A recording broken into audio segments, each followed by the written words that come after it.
हा घोटाळा 2010 उघडकीस आला आणि तेव्हापासून लोक तडफडतात.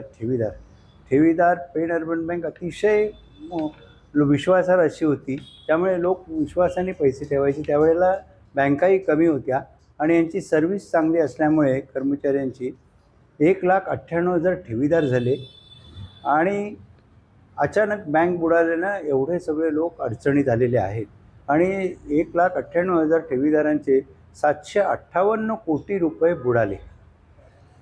आणि शिवाय याबरोबरच शिशिर धारकर जो आत्ता विकास आघाडी म्हणून करतोय, यांनी 1,98,000 ठेवीदारांचे घरं उद्ध्वस्त केली, भकास केली आणि आता विकासाच्या गोष्टी करतोय हा.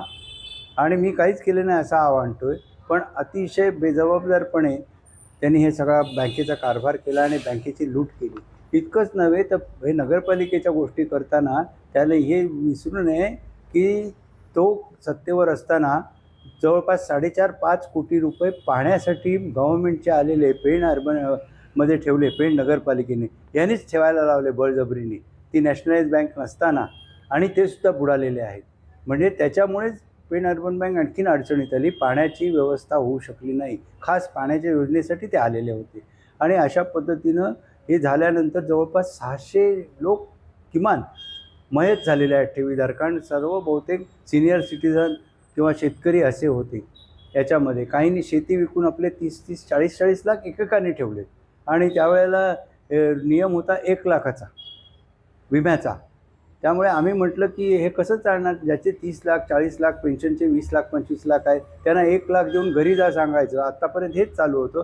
म्हणून आम्ही त्यावेळेचे मोहनभाई पाटील माजी मंत्री, आता धैर्यशीलदादा पाटील यांच्या नेतृत्वाखाली लढा सुरू केला. संजयजी केळकर ठाण्याचे आमदार, या सगळ्यांनी अतिशय नेटानं हा आम्ही लावून धरला. याच्यामध्ये अनेक आंदोलनं केली गेली. त्याच्यामध्ये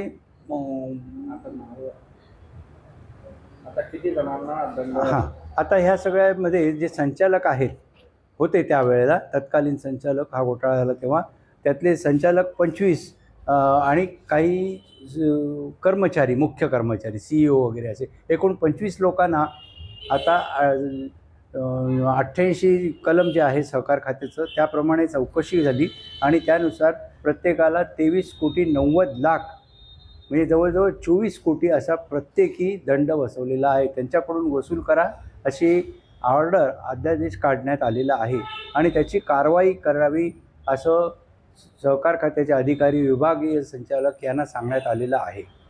आणि तरीसुद्धा ही ऑर्डर एप्रिल 2024ला झाली, पण त्याच्यावर अजून कारवाई काही होत नाही. यांनी याचा अपील केलेलं आहे सहकार मंत्र्यांकडे आणि तिथे ते पेंडिंग करून ठेवलं आहे. तर आमची अशी मागणी आहे आणि ठेवीदार संतप्त झालेले आहेत की याचा निर्णय लवकरात लवकर लावावा, त्याही वसुली कराव्यात.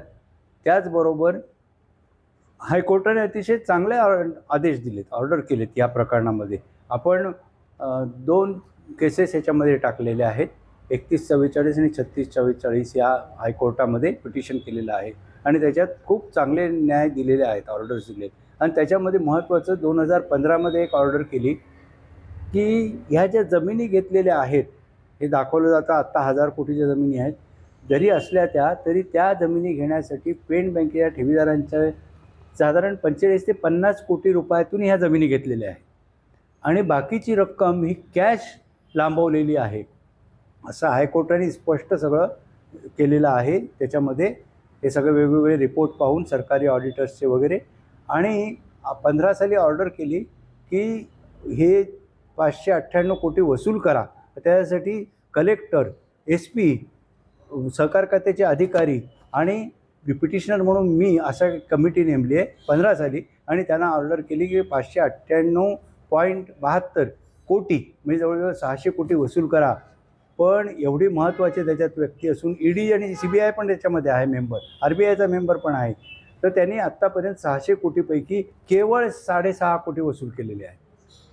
याच्याबाबत आम्ही तीव्र निषेध व्यक्त केलेला आहे.